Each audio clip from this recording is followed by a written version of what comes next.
Greetings and salutations, everyone. Welcome back to another episode of Factory in the Sky 4 on the FTOG server. Much has changed. You'll notice that the ore machine is gone. We'll get to that in a minute. The barrel is gone. That's less important. But first off, I want to show you the changes to the mob farm. So, you'll see I've pulled out a lot of the stuff that was going on down here. I've moved stuff out in the corner. The cow is in here. I need to find a place for that yet. But let me show you how it's changed a little bit. So you'll remember before that the mob farm was all in one block and it was interfering with each other and it was all coming to the center. Not anymore. Now it's in separate sides and they drop down into a chamber that all comes to the center. You'll also notice that I have 4 lamps per. That just seems to be what I need to do to get it to stop spawning the whole way. I actually don't know why that's still there. That isn't important. I'll remove that later. You'll also see these spikes on this side, but not this side. That's because this dreadful dirt will spawn the big slimes, which don't fit in this 2x2 channel. And rather than expand this whole thing out one more, in the spirit of compactness, I decided to just add something to kill those slimes that will then go back there. Now, sometimes the slimes will spawn in the wall and just die and leave this platform littered with stuff, like loot boxes and slime balls. I haven't quite figured out a way around that other than adding more vacuum hoppers, which I don't really want to do. So, those despawn. And I don't have this on very often. But this is much more efficient. The passive mob side is much more efficient. We have a connection path here now. And I have changed these from trapdoors to wall boards so that I could do corners. Up here, it's much the same thing. There's spikes on this side, ender inhibitor, and then some witch water, as you might expect. You'll also notice that these are all closed in. That is because I have sorted out power. I will get to that in a moment. But before I do, I wanted to show you something I forgot to show off last episode. Not this. I did hook this up so I can drain my levels away. But in here, the void upgrade, which you make like this. Not too hard, but it's set to ignore durability and NBT data, and actually this is a perfect display. I have it set to works in GUI, not just when you pump something in. So if I put the boots in here and then I put the boots out, it'll void them. So this is all the voidable stuff that I've gotten so far. I'm not super worried, but eventually this will fill up and we might have to add another one. So there is that limitation of the void upgrade, but this is the advanced one. But it's worked so well so far, I'm just going to leave it like that. I don't know why that's down there. You can, I discovered, you right-click individual ones in that menu, you can get rid of them. I don't know why that's down there. I had it up there. This is our barrel of stuff out of ender pearls. You'll see why in a minute. And then I don't remember why.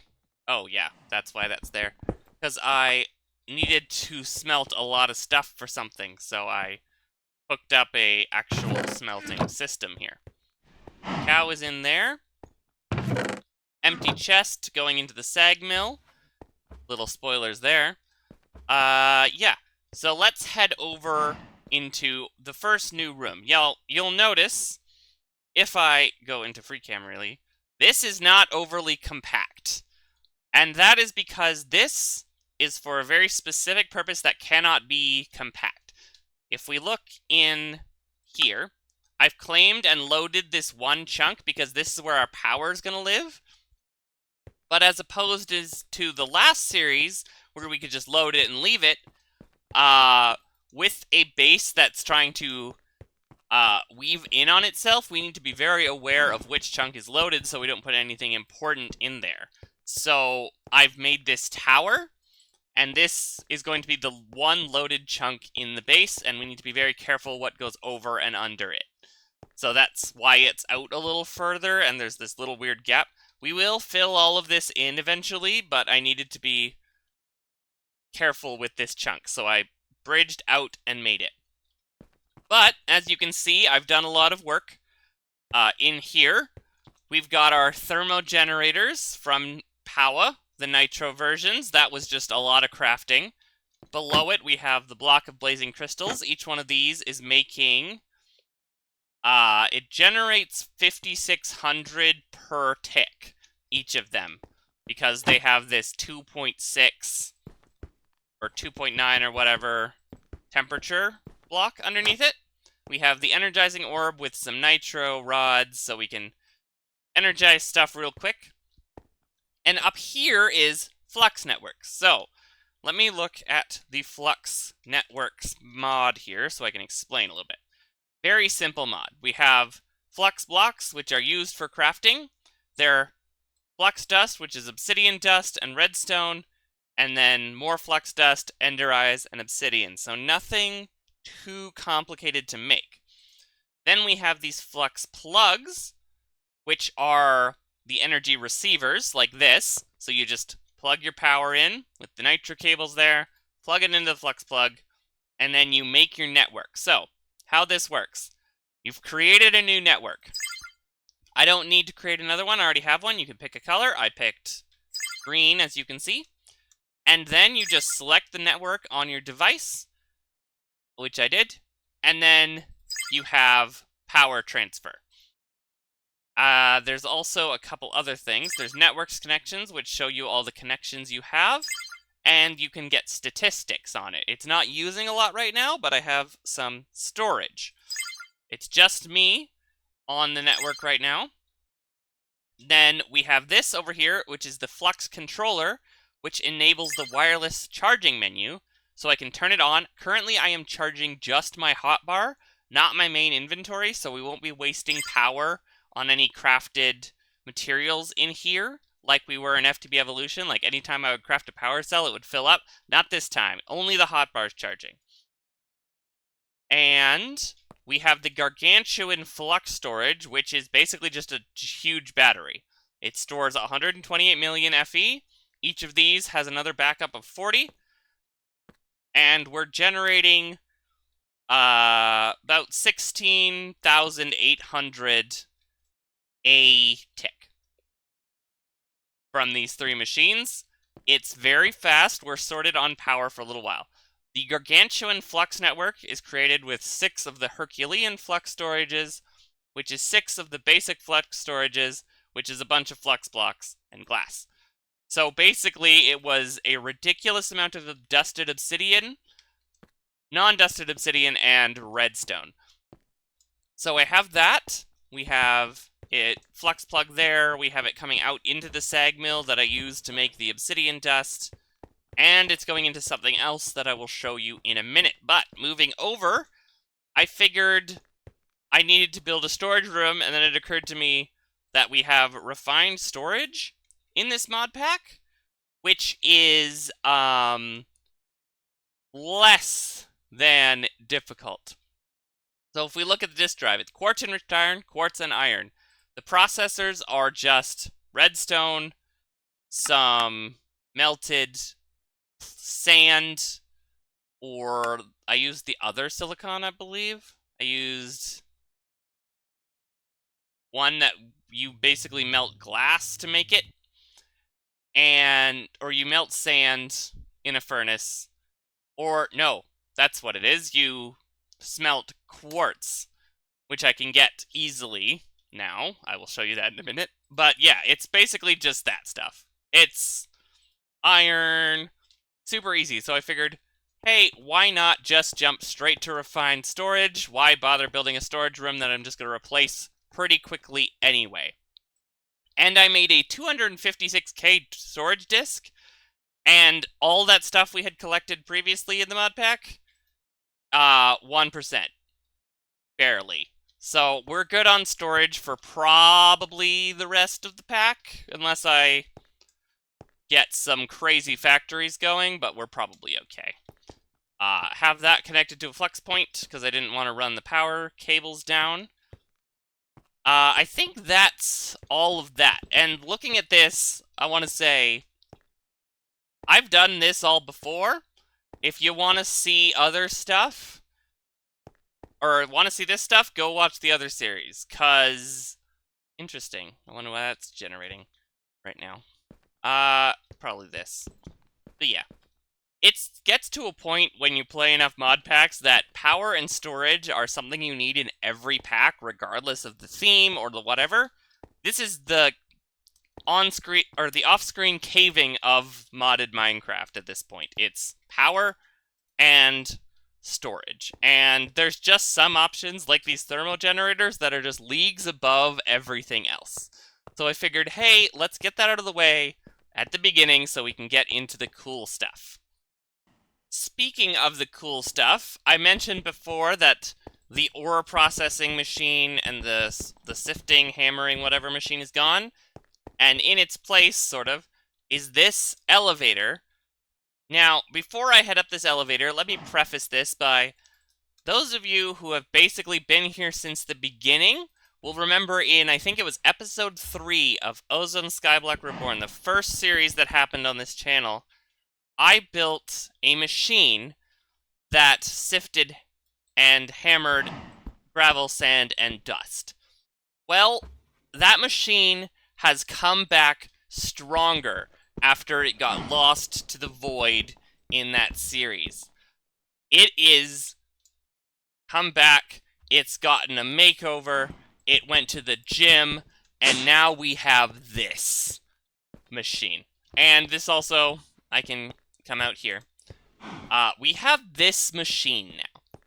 I don't particularly like the way it looks. I'm gonna modify it a bit, make it a little more steampunky, I'm thinking, but basically, let me flip all the trapdoors so you can see. And I apologize, this bugs me too. Some of the trapdoors are not oriented properly. That's fine for now. I'm gonna redo this anyway. Okay, so let me explain how this works. Down here, below this, we have a diamond cobblestone generator, which fills this barrel. This goes into a hammer, which creates this gravel, and then we have this leverable pipe, which will take that, put it into another hammer to make sand, and then a similar thing to make dust. All of these hammers and everything in this is triple upgraded, so it's every 24 seconds, basically, it's processing 64 blocks. So that's a lot.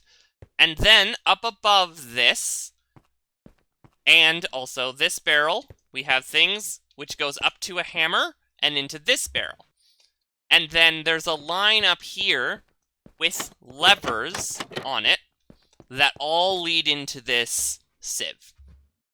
So the way this basically works is you have your basic 3 materials, and then you pick which one you want to go into the sieve by picking, oh, let me get rid of that, picking these levers. So let's say we want to, let's see, let's look at 745 redstone dust. We need more redstone dust, so we turn this on, and it's pulling sand or dust into this machine, and it's sieving it up, and we're already getting a bunch of redstone dust. It's doing a stack of dust at a time every 4 seconds. So we are getting so much stuff. So let me turn that off. And just to demonstrate how quickly this moves, let me grab some dirt. Let me just fill my inventory up with, actually not dirt, I want netherrack. Fill our inventory up with netherrack. And I made a diamond netherrack generator because I needed a lot of quartz for refined storage. So that one fills up really quickly. Let me throw this in here. We'll turn this on. So we're taking out of this barrel. And then we throw all of that netherrack in there. Watch how quickly it goes. We're going to watch this in real time. We're going to watch this empty out. So it's already all transferring into the sieve. It's barely keeping up. So, yeah. And then it's just draining away. It chews through materials. Like, this machine has gone to the gym in off-season time. It's come back. We all thought it was dead, but it's come back stronger to save the day. We're making blackstone from the nether. And look, it's almost gone already. Like, watch it drain away. It's almost gone. It's been, what, 30 seconds, and we're draining away this almost full barrel of netherrack. Yep, give it a minute. It'll drain a little more. I want to watch this whole thing. And it all gets hammered so fast. Like, that hammer's now almost empty. It's working on it. This sieve, it gets a stack, kills a stack. It gets a stack, it kills a stack. For some reason, the levers, when you flick them up, is when the trapdoors get opened. We don't want that. Put that away. For some reason, also, it will only transfer a stack at a time. So it thinks it's full until you take out, I think, another 32, and then it'll go. But yeah, look, it's already gone. That was a minute, and we chewed through a full inventory's worth. And then if we have something like dirt that doesn't need to be hammered, we can just put it directly in that barrel, and it'll go through there. But yeah, that's the machine, the new machine. Its resources are not a problem anymore. I was having problems with blaze powder working on the power stuff. I don't anymore. Anytime I need something, I can just, like, I need redstone, I turn that on, it'll start to almost instantly give me redstone, because, yeah, you saw that. That number, it went up. And then, yeah. It's crazy. So, yeah, that's kind of the state of things right now. I kind of got on a roll one afternoon, and I was like, let's sort out power, and storage, and our sifting, and our mobs. So, we have unlimited mob resources. We have unlimited stone resources. We have power basically forever. We have enough storage to last forever. And we have all our ores sorted. The only, like, generator machine or setup I really need now is I need to get my vegetables or food sorted out. And I need to get trees sorted out. Which, I was gonna make a whole tree farm and everything, but the pack has just updated. And we have now, thank you Muggler Wizard, we have bonsai trees. I don't know exactly how to use them, because this is a new version of the mod, but I imagine it's very similar. You put dirt and a tree in there, and then you grow stuff. It looks fairly straightforward. We can make a setup for this fairly easily. And then there's soils that we can use. This will be easy. And then we'll have all this stuff. And then we'll pretty much have all the materials we need to build with. I did a bunch of this. I have not collected it yet. I will. And then after that, we're kind of just like, there's very minimal quests, so what we do is kind of up to us. I need the book. Can I make the book right now and get all those quests? Power. This is a crafting thing. Do that later. But yeah, there's very minimal quests in this pack, so once we get ourselves sorted, we kind of just need to explore, and then do whatever we're gonna do. Build some stuff, Probably just build some stuff, decorate some stuff. This probably could use with some more decoration if it's gonna be like this. But yeah, very open-ended pack it seems like, and we're getting sorted very quickly. So stay tuned for the next episode where I think we're gonna generate it out. Or we're gonna set up our bonsai trees, which I'm gonna be careful with because apparently there's a bug where the oak trees will generate industrial hemp seeds for some reason. There's a bug report in. That'll get fixed, but we'll probably just set up a void upgrade to get rid of those because I don't want to cheat and create those. But if you can think of any other resource generators that we need, like beyond stone, mobs, power, storage, ores, and trees, because then we'll basically have all the building materials we'll ever need. If you can think of anything else that I need, let me know, but I think once that's in, we'll have basically a wide building palette. But that's for later. So yeah, stay tuned. There's some good stuff coming up. But until then, thanks for watching. Later.